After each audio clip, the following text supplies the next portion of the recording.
The stars were silent, endless, and cold.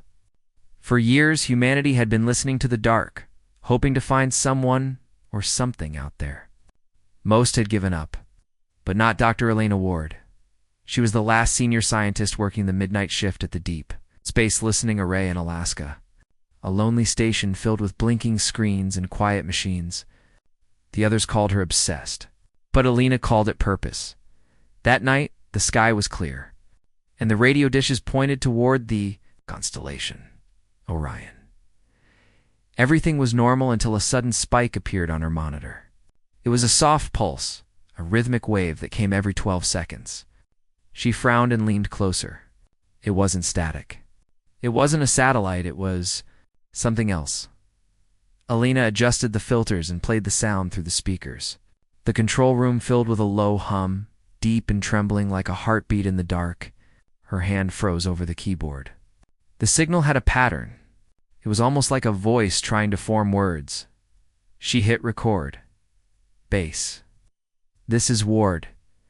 I'm picking up a repeating transmission origin unknown," she said into her mic. But the comms were dead. Storm clouds had rolled in, cutting off her satellite link. She was alone. The sound grew louder, sharper. She opened the spectrogram display, and her breath caught. The waveform wasn't random. It was shaped like a human voice pattern. Someone or something was speaking in a language she didn't understand. She sat there for minutes, listening, her pulse racing. Then, suddenly, the signal stopped. Total silence. Only the faint hum of machines filled the room. Elena stared at the monitor. Had she imagined it? Before she could think further, the speakers crackled again. The voice whispered a single word, soft, distant, and human. "Hello!" Elena's heart jumped.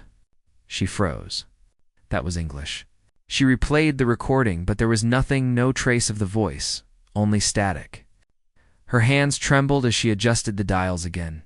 The signal came back stronger this time. The same rhythm, but now mixed with broken words. "Hear you. Humans." Elena felt her throat tighten. The signal wasn't just repeating it, was reacting. Like it knew she was listening. She quickly began decoding the data, matching the signal frequency with star coordinates. The source was impossible, came from deep space beyond the solar system. From a region astronomers called the Void, a place where no star or planet existed. Nothing should have been there. "Who are you?" she whispered to herself. The computer beeped. Data lines formed strange shapes on the screen symbols, maybe letters, but not any human language. She started recording everything, documenting each change, each sound. Hours passed. Then the voice spoke again, clearer this time, male, calm, and almost human. "We." Waited, her chest tightened. She leaned toward the mic. "Who is this?" "Identify yourself." Static roared through the room. The lights flickered. The computer froze for a second, then displayed new coordinates. Elena's eyes widened. The source of the signal had moved now. It was closer. Much closer. She turned on the external telescope feed. The night sky outside was bright with stars, but then she saw something that made her blood run cold. A faint glow like a small blue star pulsing in the distance.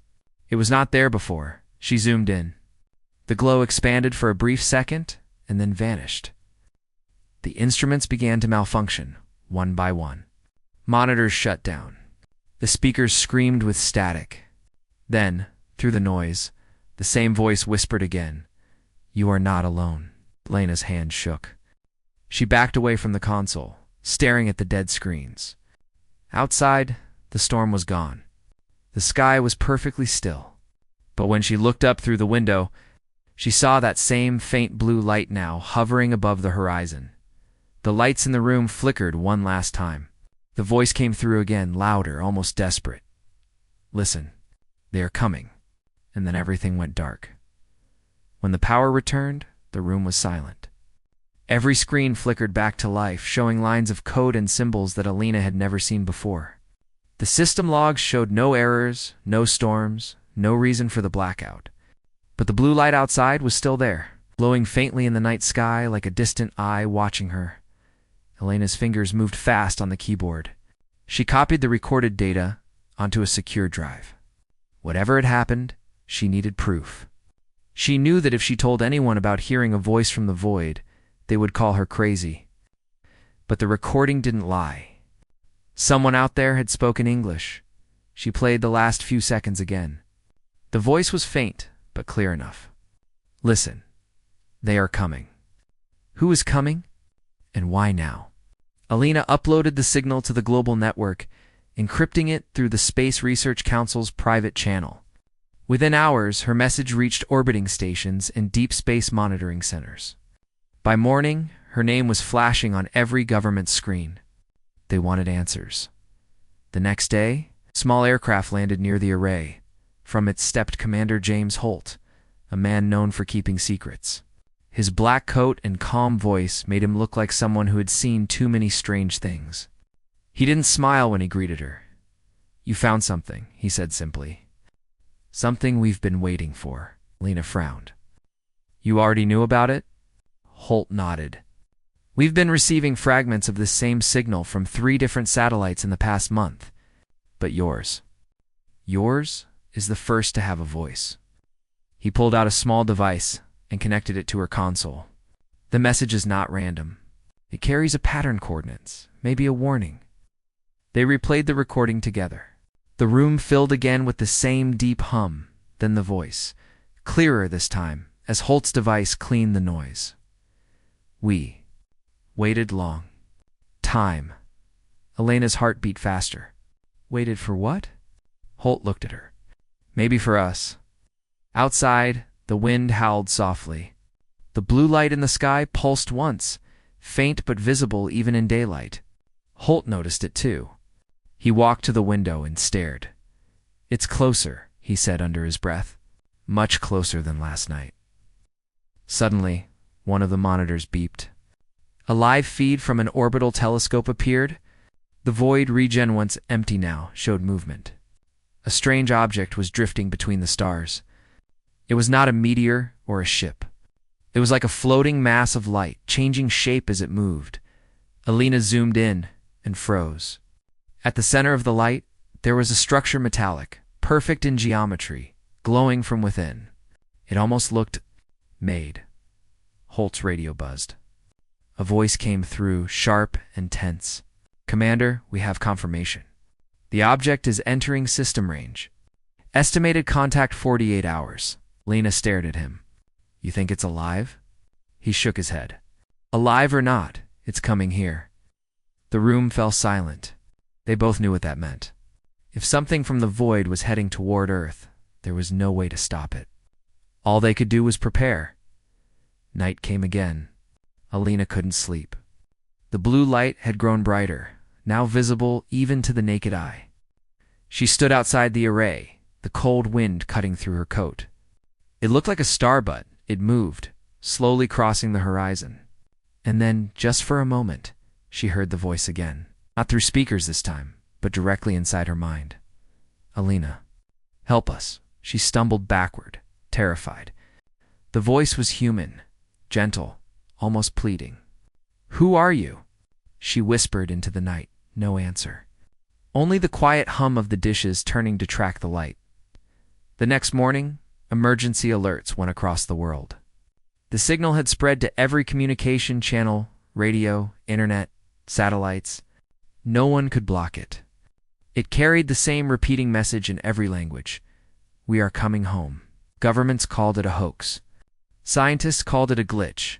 But the people knew better. Everyone could feel it. The air felt heavier, the nights longer, and the stars brighter. Something was waking up in the dark, and it was coming closer every hour. Inside the array, Elena watched as the data streamed faster than her systems could handle. Her computer beeped with one final message before shutting down.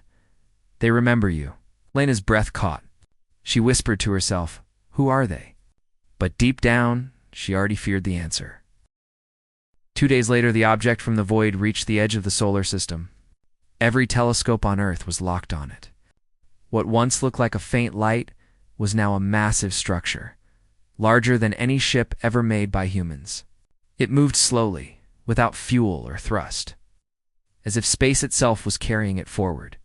At the deep space array, Lena watched the live feed with Commander Holt. The image was clear now. The object was shaped like a sphere, but broken, with giant cracks running across its surface. Blue energy pulsed inside it, spreading through the cracks like veins. It looked alive, yet ancient, like something that had been asleep for a very long time. "The signal is still coming from it," Lena said, checking her instruments. "But now it's stronger. It's not just a broadcast, it's searching for something." Holt's face was hard. "It's searching for us." The voice returned through the speakers. The same deep hum, then words in broken English. "Home. Found you." Finally, Alina leaned forward. "Home. What does that mean?" "Earth," the voice continued, more clear this time. "We are. You." The room went silent. Holt turned to her, confused. "Did it say we are you?" Alina nodded slowly. Her hands trembled as she replayed the recording. The pattern matched human voice frequency, exactly too perfect to be alien. The realization hit her like cold water. Whatever was out there wasn't something unknown. It was connected to humanity. Within hours, space agencies worldwide launched emergency meetings. The UN called it the Contact Protocol. World leaders argued whether to respond, but before they could decide, the object changed direction. It was now heading straight for Earth. The world went into chaos. News screens showed the massive glowing sphere approaching through the darkness. Some believed it was an invasion. Others thought it was salvation. Churches filled, military bases activated defense systems, and scientists raced to decode the message fully. At the array, Alina and Holt worked without rest. Every second, new symbols appeared in the signal, mathematical codes mixed with fragments of DNA sequences. It was like a message written inside the blueprint of life itself. "This can't be a coincidence," Alina whispered. "They're showing us something human." Holt frowned. "You think it's from our future?" Alina hesitated. "Or from our past?" The sphere finally stopped near the moon. The blue light dimmed for a few moments, then exploded into a massive wave of energy that covered half the sky. Satellites went offline. Communication networks died. Every power grid on Earth blinked for a second and then returned. But something had changed. People began hearing whisper-soft voices, calling their names in their native languages. No devices, no transmitters. The voice was inside their minds. Alina felt it too. She heard it clearly, the same calm tone from before. "Alina, you are ready now." Her knees felt weak. She gripped the desk. "Ready for what?" The voice didn't answer. But new data flashed across her screen. Coordinates. A specific location on Earth. Holt read them aloud. "It's in the Arctic. Near this base." They looked at each other. Without hesitation, they geared up and left in a snow vehicle, driving through the frozen night toward the coordinates. The sky above them glowed faint blue, the same color as the object. Snow whipped around them, but the light guided their way. After an hour, they reached a massive crater hidden beneath the ice. It wasn't natural. Inside, half buried under the frost, was a metallic structure identical to the one orbiting near the moon, only smaller and much older. It pulsed faintly as if waking up. Alina walked closer, her breath forming clouds in the freezing air. "This was here before," she whispered. "Long before us." Holt scanned the structure. "It's been buried for thousands of years." Suddenly the object glowed brighter, reacting to her presence. The voice returned, now echoing all around them. "You came back."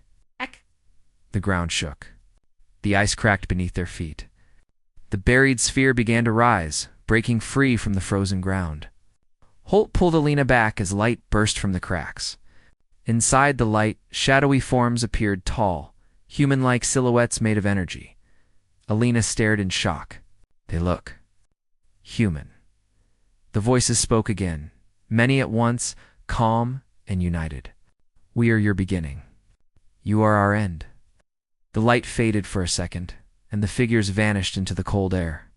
The buried structure stopped moving. The only sound left was the whisper of the wind. Alina turned to Holt, her voice trembling. They're not coming to destroy us. They're coming to finish what they started. Holt looked at the sky. The giant sphere near the moon was still glowing brighter than ever, now aimed directly toward Earth. The wind howled across the frozen crater. The ancient structure below the ice had gone silent again, but its faint blue light still pulsed like a heartbeat beneath the ground. Alina stood near the edge, breathing heavily, her eyes fixed on the strange patterns glowing along the metal surface. Commander Holt spoke first, his voice calm but sharp. We need to get this information back to command. Whatever this thing is, it knows us. It reacts to us. Alina didn't move. Her gaze was distant. No, she whispered. It doesn't just know us. It remembers us. It returned to the vehicle. Driving through the storm back to the array, the sky above them flickered with faint blue streaks of light. Spreading across the northern horizon like veins of energy, every satellite feed on Earth now showed the same strange glow in the upper atmosphere. The object near the moon had begun transmitting again. When they arrived at the array, the systems were already online even though no one had touched them. The monitors displayed lines of symbols, and then slowly those symbols transformed into English words. We made you. You left. You forgot. Alina's heart stopped for a moment. This can't be real. Holt leaned closer. They're claiming they created us. The words kept forming, one after another, glowing bright on the screen. We built a world. You broke it. You ran. We waited. A deep silence filled the room. Outside, the blue light was growing stronger, spreading through the sky like dawn. Alina could feel the static in the air. If the planet itself was waking up. She whispered, This isn't the first time humans have existed. Holt turned toward her. You mean we were here before? She nodded slowly. Maybe we are their descendants. Maybe humanity didn't start on Earth at all. Suddenly the speakers crackled. The voice returned calm, powerful, no longer broken. You are the children of our last creation. We called you humanity. You were meant to remember us. But time erased your truth. The voice seemed to fill the entire building, vibrating through the walls. Alina felt tears in her eyes. Why now? She asked softly. Why return after all this time? To finish what was left undone, the voice replied. The cycle must complete. Before she could respond, one of the monitors switched to a live satellite view. The giant sphere near the moon had opened. Inside, a bright core of white-blue light was expanding. Thousands of smaller shapes were emerging from it, metallic and glowing, like living machines. Holt clenched his fists. That looks like an army, the voice responded immediately as if hearing him. Not army. Memory. Fragments of what was lost. They will return what belongs to you. The smaller objects began descending toward Earth's atmosphere. The world's defense systems activated. Missiles launched. Interceptors scrambled. Panic filled the airwaves. But as the objects entered the sky, none of the weapons hit. The projectiles simply vanished. Dissolving before contact, the first of the glowing fragments landed across the world in deserts, oceans, cities. People everywhere saw the same blue lights falling like stars. When the lights touched the ground, they formed tall, crystal-like towers. Humming with energy, Alina watched it unfold on the monitors. They're building something, she whispered. They're changing something, Holt said darkly. Then the voice came again, softer now, almost kind. Do not fear. We are you, and you are us. The world will remember. Suddenly, Elena's computer screen flickered and displayed a new message, only for her. Elena Ward, your blood carries the key. She stepped back, confused. What? Holt looked at her. What does that mean? Before she could answer, the system scanned her ID and played an old video file from decades ago. It showed her mother, standing in a laboratory, holding a small glowing sample tube. This is Project Origin, her mother's voice said. If humanity forgets, this code will awaken in our children. Lena's breath caught.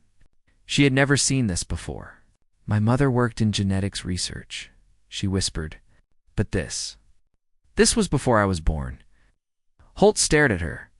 Your mother knew about this? The blue light from the sky flooded through the windows now, painting everything in cold radiance. The voice spoke one last time. Alina, the time has come. The seed your kind left behind must return to the source. The floor trembled. The old structure beneath the ice began to awaken again, calling to her with a low, deep sound. Holt tried to stop her, but she was already walking toward the door, drawn by something she couldn't explain. Alina, Holt shouted. Wait, what are you doing? She turned to him with calm eyes. I think I'm part of this, James. Maybe we all are, but I need to know why. And without another word, she stepped out into the glowing storm, following the voice that called her name. The world had changed. Blue light now shimmered across the sky like waves on water. The towers that had fallen from space stood tall in every region, glowing with quiet power. People gathered around them in fear and wonder, feeling a strange pull inside their minds like something ancient was whispering through the air. In the Arctic, Alina walked through the storm toward the crater, guided by that whisper. Commander Holt followed close behind, struggling to keep up as the wind howled around them. The ground trembled under their boots, and the buried structure glowed brighter with every step they took. Alina, stop. Holt shouted. We don't know what it will do to you. She turned slightly, her face calm but distant. It's not going to hurt me, James. It's calling me. I can feel it, like it remembers me. The glow around the crater pulsed in rhythm with her heartbeat. As she approached, a bridge of light extended from the structure, connecting to the ground where she stood. The ice beneath her feet melted away, revealing metal steps that led inside. Alina, wait. Holt yelled again, but she was already moving forward. The moment she touched the light, it wrapped around her like water, and she vanished inside. Holt stood frozen, staring at the empty air. Then, without hesitation, he followed. Inside the structure, there was no cold, no wind, only silence and light. The walls were smooth and alive, flowing with faint blue veins of energy. Symbols appeared wherever Alina walked, reacting to her presence. She reached out and touched one. A burst of light filled the chamber. And suddenly the space around them changed. They were no longer inside a structure. They were standing in a memory. The room around them transformed into a massive city, made of silver towers and floating bridges. Strange stars glowed in the sky. But it wasn't Earth. It was another world, beautiful and ancient. Figures of light moved across the streets, humanoid, tall, graceful, glowing with the same energy as the towers on Earth. Holt looked around in awe. What is this place? Alina's voice trembled. It's their world. Our Creator's world? One of the glowing figures turned toward them. Its form shifted until it looked almost human of face, soft and familiar. With eyes like burning stars, you have returned, the figure said. Its voice echoed in both their minds. You are the children we sent across the stars. You were our last hope. Alina stepped forward. You sent us to Earth? The figure nodded slowly. Our world was dying. We created you from us. You carried our code, our memory, our chance to begin again. But time passed, and you forgot. Holt's voice was heavy. So humanity didn't evolve naturally. We were created. Yes, the figure said. You were meant to remember us when the time was right. But something went wrong. You turned away from the stars. You built walls instead of bridges. Lena's heart pounded. Then why now? Why return after so long? The figure's light dimmed slightly. Because the void is returning. The same darkness that destroyed our home is coming for yours. A cold silence filled the space. Holt clenched his jaw. So this isn't just a message. It's a warning. Da. The void consumes light, knowledge, life. It spreads through the fabric of space. We could not stop it, but you might. Our last gift is within you, Alina Ward. You carry the memory of our code. Lena shook her head. I'm just one person. You are more, the voice said softly. Your bloodline was chosen. Your mother carried the seed of memory. When the towers awaken, they will connect to you. Through you, humanity can remember what it truly is. The vision flickered, and they were back inside the glowing structure. The floor beneath them pulsed with energy. Holt stepped closer. "Alina, if this is true, what happens next?" Before she could answer, the ground shook violently. The light inside the chamber turned red. The calm voice from before grew louder and urgent. "The void has entered your system." Alina looked up. A new projection appeared above them, black waves spreading through the stars, swallowing everything in its path. It was heading straight toward the moon, where the first sphere still hovered. Holt whispered, "That thing's not a planet. It's a weapon," the voice agreed. "It was built to hold the void back, but now it needs you to complete it." Elena's body glowed faintly, energy rising through her veins. "What do I have to do?" "Join the network," the voice said. "Connect with the towers. You will guide them." She hesitated, fear in her eyes. Holt grabbed her hand. "If you do this, can you survive?" "I don't know," she said softly. "But if I don't, none of us will." Blue light surrounded her again, lifting her from the ground. Her body dissolved into energy, merging with the walls, with the light, with everything. Her voice echoed through the chamber calm, strong, determined. "Let's finish what they started." The structure blazed with blue light that shot into the sky, linking with every tower across the planet. For the first time in history, Earth glowed like a living star. Holt watched as her voice faded into the light, a single tear falling down his face. All across Earth, the towers awakened. Their blue light grew stronger until night became brighter than day. The oceans shimmered with glowing patterns. The mountains hummed like living things. And people everywhere looked to the sky in silence. They could feel something changing, not just around them, but inside them. A warmth in their chest, a pulse that matched the tower's rhythm. Humanity had become part of something greater. In the Arctic, Commander Holt stood outside the crater, shielding his eyes from the blinding light shooting into the heavens. The massive structure beneath the ice was no longer buried, it was rising, unfolding like a flower made of metal and light. In its center hovered Eleanor, what was left of her. Her body had become pure energy, her form surrounded by waves of blue fire. "Alina!" Holt shouted, though he wasn't sure she could hear him anymore. Then her voice echoed not from her lips, but from the air itself. Calm, steady, familiar. "I'm here, James. I can see everything now." He looked around, confused. "What's happening to you?" Her voice was soft. "I'm connected to the network. Every tower, every signal, every human mind. They're all linked through me." Holt stared at the sky. Above them, the moon glowed blue.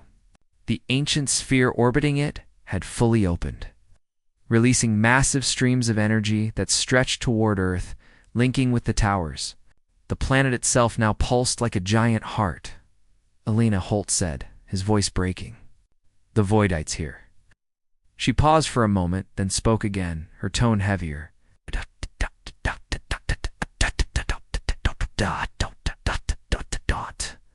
"I know. It's faster than we thought." High above, the stars began to disappear, swallowed one by a vast darkness spreading across space. It wasn't just a shadow, it was a living wave, blacker than night, eating light itself. The void had arrived. Around the world, people fell to their knees as the sky dimmed. The glow of the towers flickered, fighting to stay alive. The energy from the void pressed against Earth's defenses like a storm against glass. Inside the Arctic structure, Lena felt the pressure too. Pain filled her chest, but she didn't cry out. "They were right," she said through the link. "The void doesn't destroy. It erases. It takes away memory, light, existence itself." Holt looked up at the sky, clenching his fists. "Then stop it, Elena. You can do this." She hesitated. "I don't know how." "Yes, you do," Holt said, stepping closer. "They said you carry their memory. That means you carry their strength too. You're not just one of them, you're human. And humans don't give up." For a moment, the light around her flickered. Then she smiled faintly, though he couldn't see it. "You're right." The blue light around her grew brighter, spreading through the structure, through the towers. Through every human on Earth, people began to hear her voice inside their minds, calm, warm, unafraid. We are one. We remember who we are. Her energy reached the sky, linking every tower in a single beam of light that struck the sphere near the moon. The planet itself glowed like a star, shining brighter than anything the universe had seen in ages. The void roared against it, pushing harder, trying to swallow the light, but humanity didn't break. The voices of billions joined Elena's, echoing through the cosmos. We are the children of light. We are the memory that cannot be erased. The dark wave began to slow. The light from Earth grew stronger, expanding outward. Holt watched as the horizon burned blue, his eyes full of awe. She's doing it, he whispered. She's fighting back. In orbit, the massive sphere cracked open fully, releasing a burst of energy that shattered the dark wave. The void screamed in, endless, silent sound, and then vanished into nothing. The stars returned, brighter than before. Space was clear again. The towers on Earth dimmed, their job complete. The light faded slowly, and silence returned. Holt fell to his knees, exhausted but alive. He looked up at the sky, where the moon still glowed faintly blue. "Alina," he whispered, "are you still there?" For a long moment there was nothing. Then, through the wind, her voice returned, soft, distant, but smiling. "I'm here, James. The network lives. Humanity is safe. Remember, this light always returns." And then her voice faded into the stars. Days passed. The towers stopped glowing, but they remained standing as monuments across the world. People spoke of that night when the sky turned blue and every heart beat as one. The governments tried to explain it, but no one truly could. They only knew one thing: the voice that came from the void had saved them all. "Commander," Holt often returned to the Arctic crater. The ice had sealed again, leaving only a faint blue light shining beneath.